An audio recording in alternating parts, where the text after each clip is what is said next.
सभी को good evening बच्चों हम लोग एनसीईआरटी के सिलेक्टेड क्वेश्चन में आज के वीडियो में हम लोग जानने वाले हैं प्रश्नावली 1.2 से कौन से प्रश्न आएंगे इसको हम लोग सोल्व करेंगे। अगर यदि आप लोग मेरे साथ पेन और कॉपी लेके बैठिए, सोल्व कर रहे हैं तो हम जो सवाल लिखे हैं आप लोग सोल्व कीजिए, नहीं तो मेरे साथ पहले देख लीजिए किस तरह से हम बनाते हैं, उस तरह से आप लोग अपना कंफ्यूजन दूर करके इसे सोल्व करने की कोशिश करें।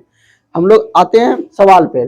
सवाल नंबर पहला क्या है बच्चों कि अभाज्य गुणनखंड के रूप में व्यक्त करें। यहाँ से 2 नंबर के क्वेश्चन आप लोग को आएंगे बोर्ड एग्जाम में। क्वेश्चन क्या एक बार फिर से समझ लेंगे। अभाज्य गुणनखंड, अभाज्य संख्या किसको कहेंगे? वैसी संख्या जिसका गुणनखंड एक और स्वयं हो। सीधा सीधी एक बात में अगर ये बोला जाए तो वैसी संख्या जिसका गुणनखंड केवल 2 हो, यानी एक हो और जो संख्या वही हो, जैसे 2, 3, 5 ये सब अभाज्य संख्या है।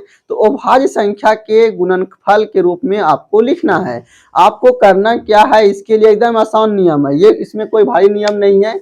इसमें आपको क्या करना है, जैसे 1 नंबर हम सॉल्यूशन कर रहे हैं तो 1 नंबर देंगे, 140 है बच्चों, 140 देंगे। अब हम लोग क्या करेंगे, 140 देने के बाद यहां से देखिए, आप लोग जानते हैं कि किसी भी संख्या के अंतिम में 0 है तो वह 2 से कटेगा।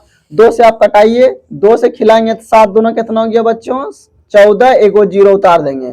फिर 2 से खिलाएंगे तो 35 दूना 70। फिर अंतिम में 5 है तो 5 से खाएगा, कितना होगा? 7 बचे 35। तो आपका लिख देंगे अतः अभाज्य गुणनखंड, अभाज्य गुणनखंड, अभाज्य गुणनखंड बराबर कितना हो गया बच्चों? आपका 2 गुना 2 गुना 5 गुना 7। तो ये आपका आंसर हो गया। अब क्या करेंगे, 2 यहाँ पर 2 बार है तो 2 का स्क्वायर हो जाएगा गुना 5 गुना 7। ये आपका आंसर हो गया। तो आप लोगों ने देखा कि ये कितना आसानी से अभाज्य गुणनखंड बनाइए और 2 नंबर पाइए। अब इसी तरह आप लोग बच्चों 2 नंबर बना लेंगे। हम क्या करेंगे, 4 नंबर और 5 नंबर सोल्व करेंगे जो थोड़ा डिफिकल्ट है। आप लोग 2 नंबर अपने से बनाएंगे, हम 4 और 5 बनाएंगे। सवाल नंबर 4 पर आते हैं बच्चों हम लोग। सवाल नंबर 4 कितना है, सॉल्यूशन लिखेंगे। ये 5 0 0 5 है। आप लोग बच्चों जानते हैं कि अंतिम में 5 है तो 5 से ही कटेगा। 5 से खिलाइएगा तो एक बार में 5 0 0 1। अब यहां से कितना से खाएगा, 11 से खाएगा। 11 9 99, एक बार में 11। फिर आप खिलाएंगे 7 से 13 7 91, लिख देंगे अंत में अतः अभाज्य गुणनखंड, अभाज्य गुणनखंड बराबर, आप लोग इधर लिखेंगे, मेरा इधर जगह नहीं है इसीलिए हम लोग नीचे लिखेंगे। हम ये कितना हो गया प्यारे बच्चों, 5 गुना 11 गुना 7 गुना 13। तो ये आपका आंसर हो गया। तो इस तरह से देखिए कितना आसान है। अगर यदि आप लोग जान रहे हैं जिसको मेरे साथ बनाते जाइए प्यारे बच्चों। हम लोग आएंगे सवाल नंबर 5 पर। सवाल नंबर 5 क्या है प्यारे बच्चों? सवाल नंबर 5 है 7 4 2 9। अब ये कितना से खाएगा, तो अंत में 9 है तो बच्चों 7 से खा सकता है, या जो भी अंत में 17 से खा सकता है। तो आप लोग इसको 17 से खिलाइए। अगर यदि 17 से खिलाएंगे तो 17 तिया कौन, 17 चौके कितना हो गया बच्चों? 17 चौके 68। अगर यदि आप लोग 74 में 68 खिला देंगे कितना बचेगा बच्चों? 14 में 8 जाएगा तो बचेगा 6। तो यहां पर कितना बचेगा? 6 बचा। अब यहां पर देखें कैसे खिलाएंगे।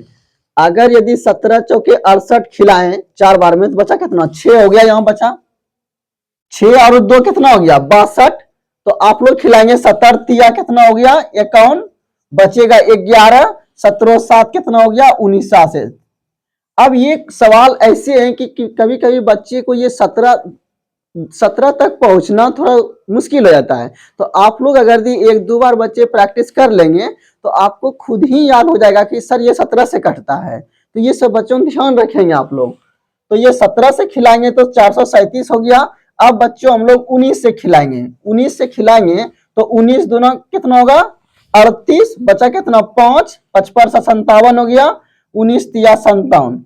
अब बच्चों कितना हो गया? आप लोग देख रहे हैं कि 23। अब छोड़ दीजिए, किसी से नहीं कटेगा तो अंतिम लाइन यही छोड़ दीजिए। अब कभी कभी बच्चे को कटौने में दिक्कत होती है, तो उसको हम नियम बच्चों बता रहे हैं, कटौने वाले का नियम बता रहे हैं। अभी पहले लिख लेते हैं हम लोग। अभाज्य गुणनखंड बराबर, लिख लेंगे बच्चों, अतः अभाज्य गुणनखंड बराबर कितना हो गया बच्चों, 17 गुना 19 गुना 23। तो इस तरह से पहले सवाल को हम लोग सोल्व कर लिए। अब थोड़ा सा बच्चों कटौने का नियम हम आप लोग को बता देते हैं। जो बच्चे जान रहे हैं ठीक है, नहीं जान रहे हैं थोड़ा सीख लीजिए।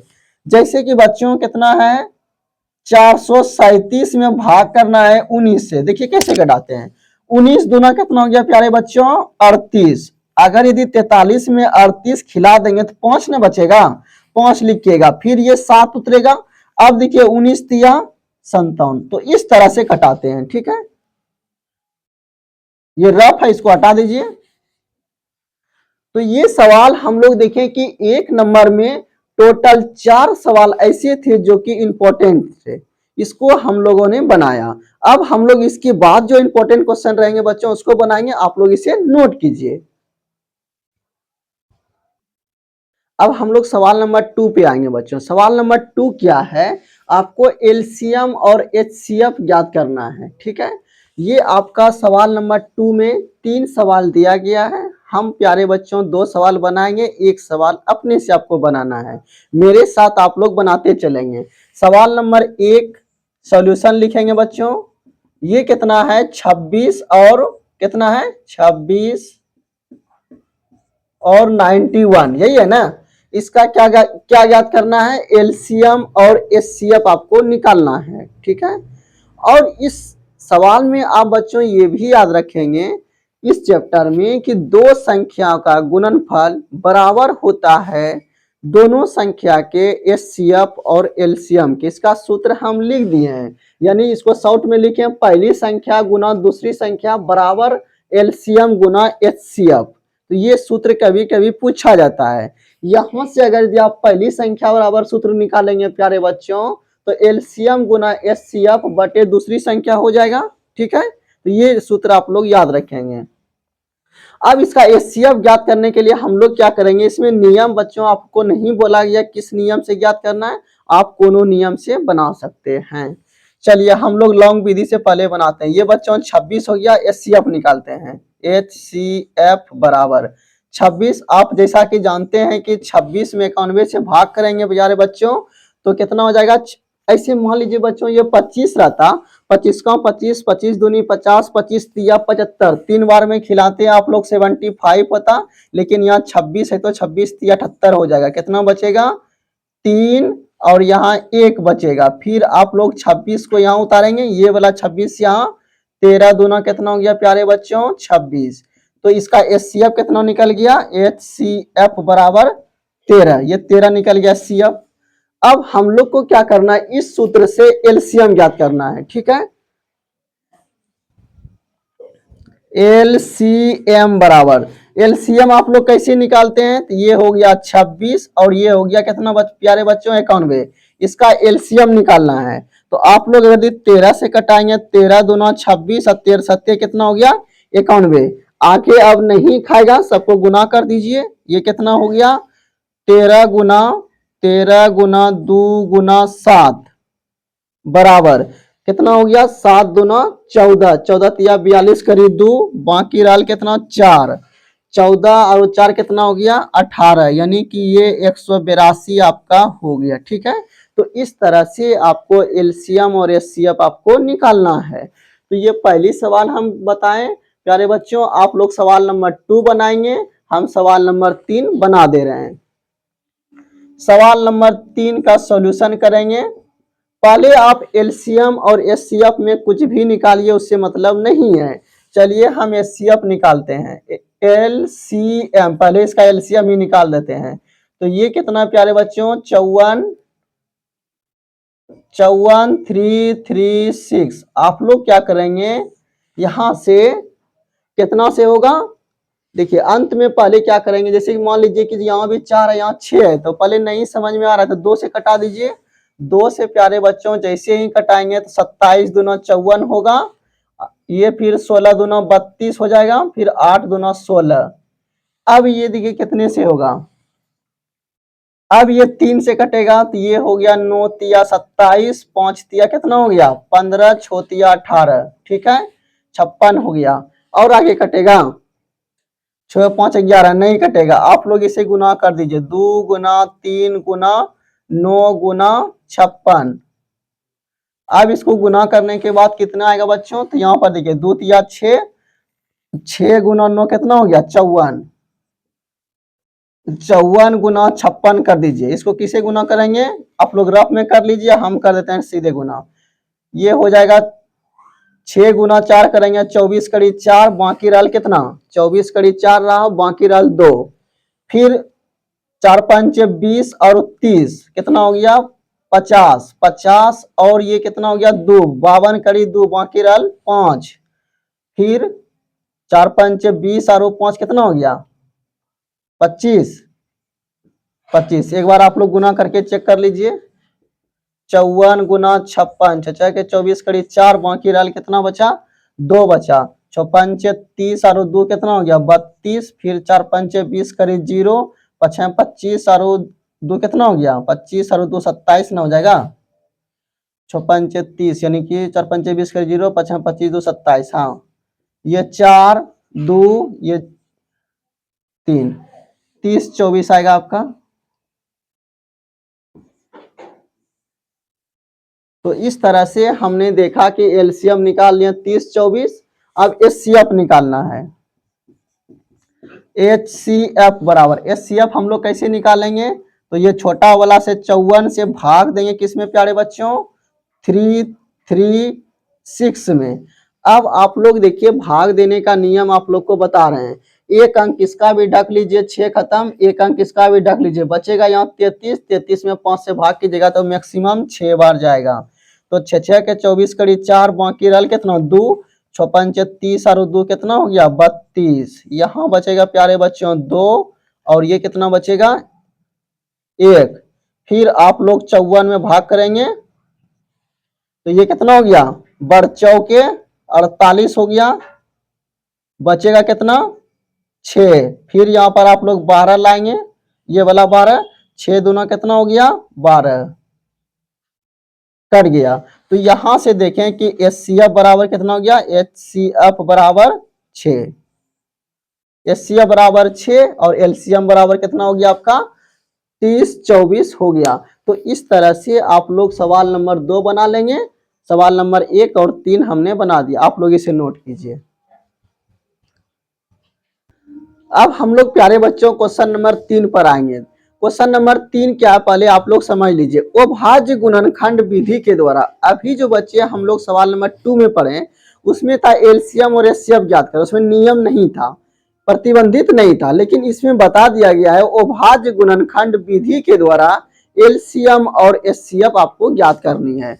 इसमें प्यारे बच्चे कुछ नहीं करेंगे, हम लोग सवाल नंबर 1 लिखेंगे, सॉल्यूशन लिखेंगे, इसको कैसे बनाएंगे प्यारे बच्चों, ये 12 है, 12 को तोड़िए, 12 को तोड़ने पर आप लोग ऐसा लिख सकते हैं 2 गुना 2 2 गुना 4 तिया 12, और ये प्यारे बच्चों 15 को लिखेंगे 3 गुना 5, 21 को लिखेंगे 3 गुना 7। अब यहां से देखिए प्यारे बच्चों, अगर यदि आपको एलसीएम और एचसीएफ निकालना है, एचसीएफ पहले निकालते हैं, आपको क्या करना है, जो मिल रहा है वो आपका एचसीएफ हो गया। क्या मिल रहा है प्यारे बच्चों, देखो यहाँ पर 3 3 3, तो एचसीएफ हो गया 3, कितना आसान है। अब हम लोग निकालेंगे एलसीएम, एलसीएम में क्या करना है बच्चों, जो आपका मिल रहा है उसको लिख लीजिए, जो नहीं मिल रहा है उसको भी लिख लीजिए, इसमें ये 2 और 2 है, इसमें नहीं है, इसमें भी नहीं है, तो फिर भी ये बचा, यानी जो मिल रहा है प्यारे बच्चों उसको लिख लेंगे, अब बाकी सबको उतार देंगे, आपका एलसीएम हो जाएगा। तो यहाँ कितना बचा 2 गुना 2, इसमें कितना बचा प्यारे बच्चों 5, इसमें कितना बचा 7, तो ये हो गया आपका एलसीएम, कितना हो गया 3 दूना 6, 6 दूना 12, 5 60, 6 सते 42, 420। तो इस तरह से आपका एलसीएम और एचसीएफ हो गया। प्यारे बच्चों आप लोग क्वेश्चन नंबर 3 अपने से बनाएंगे, हम क्वेश्चन नंबर 2 बना दे रहे हैं। 17 को क्या लिखेंगे? 1 गुना 17। 23 को क्या लिखेंगे प्यारे बच्चों? 1 गुना 23। 29 को क्या लिखेंगे? 1 गुना 29। अब इनमें से कोई बच्चे ऐसे हैं बोलेंगे कि सर इसमें एक लिखना जरूरी है। एक लिखना बच्चों जरूरी नहीं है, लेकिन अभी आप लोग को समझने के लिए हमने ऐसा किया। कभी कभी बच्चों ऑब्जेक्टिव क्वेश्चन आता है कि सर अभाज्य संख्याओं का मोल कितना होता है, तो अभी पहले हम आपको बता देते हैं, फिर अपने आप को आंसर याद हो जाएगा या अपने आप बता दीजिएगा सर अभाज्य संख्या का एचसीएफ कितना होता है। प्यारे बच्चों जैसा कि आप लोग ये जान रहे हैं कि सभी अभाज्य संख्या है, सबका गुणनखंड एक और स्वयं, तो ये सभी अभाज्य संख्या है। इसका बच्चों आपको एचसीएफ बोलेंगे तो आप बोलेगा सर एचसीएफ में तो यही ना होगा जो मिल रहा है एक। प्यारे बच्चों एलसीएम बोलेंगे, आप बोलेगा जो मिल रहा है लिख लीजिए और जो नहीं मिल रहा है बच्चों उसको उतार दीजिए। 23 गुना 29। तो यहां से देखें प्यारे बच्चों कि अभाज्य संख्या का एलसीएम सबको गुणा करने से प्राप्त हो जाती है। एचसीएफ हमेशा एक होती है, तो ऑब्जेक्टिव क्वेश्चन यहाँ से एक हो। अभाज्य संख्या का एचसीएफ 1 और एलसीएम सभी का गुणनफल। तो अब यहाँ से प्यारे बच्चों गुना कर लीजिए। ये हो गया 17 गुना 23 गुना 29।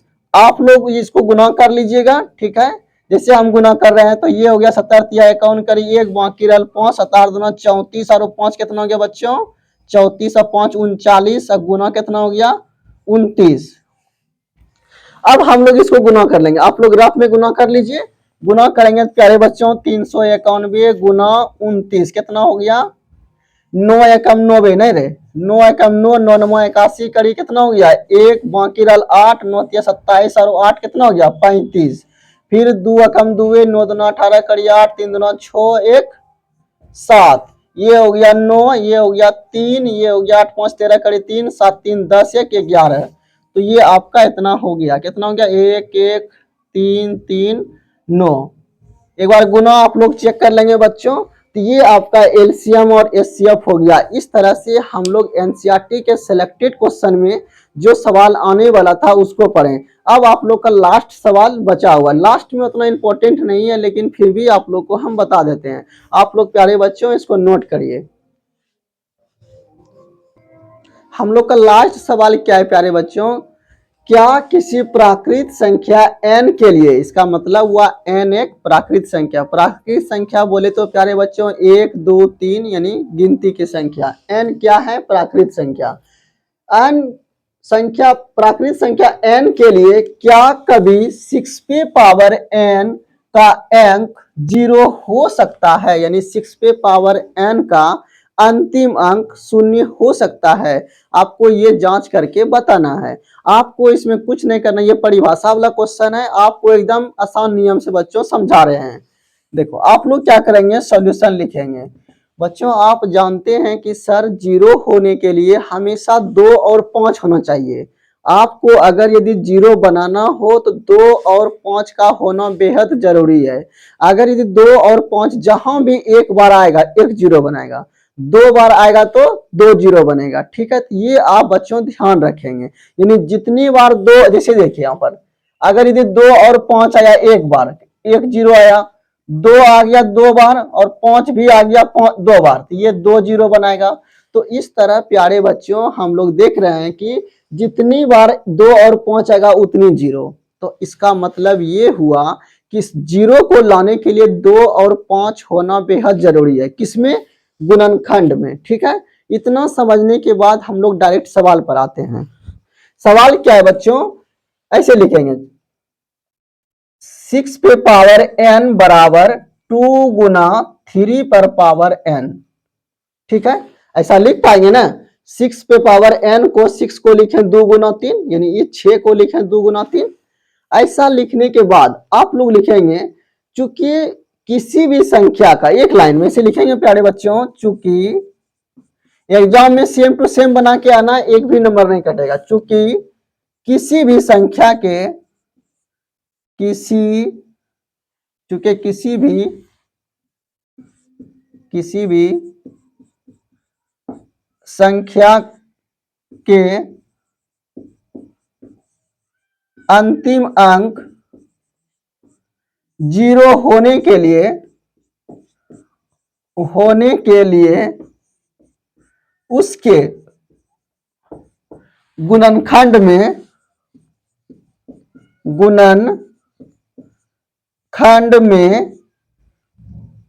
2 × 5 होना चाहिए।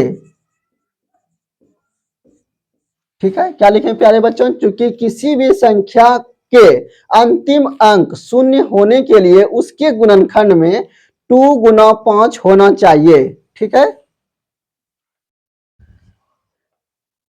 6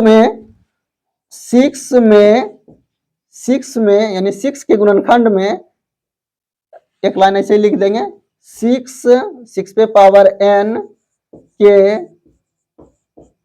गुणनखंड में 2 × 5 नहीं है, 2 × 5 नहीं है ना, देखो यहां 2 × 5 नहीं है, इसलिए अंतिम अंक 0 नहीं हो सकता है। बस यहां तक प्यारे बच्चों लिख देना है, इतना पहले लिख देना है। अब लिखना, चूंकि किसी भी संख्या के अंतिम अंक 0 होने के लिए उसके गुणनखंड में 2 × 5 होना जरूरी है। लेकिन सर हम 6 को 2 × 3 लिखेंगे, 2 × 5 नहीं, तो 6 के गुणनखंड में 2 तो है लेकिन 5 नहीं है, तो इसीलिए लिखें प्यारे बच्चों कि 6 पावर n के गुणनखंड में 2 × 5 नहीं है, इसीलिए अंतिम अंक 0 नहीं होगा। तो उम्मीद है कि यह चैप्टर आपको बहुत आसानी से समझ में आई होगी। धन्यवाद।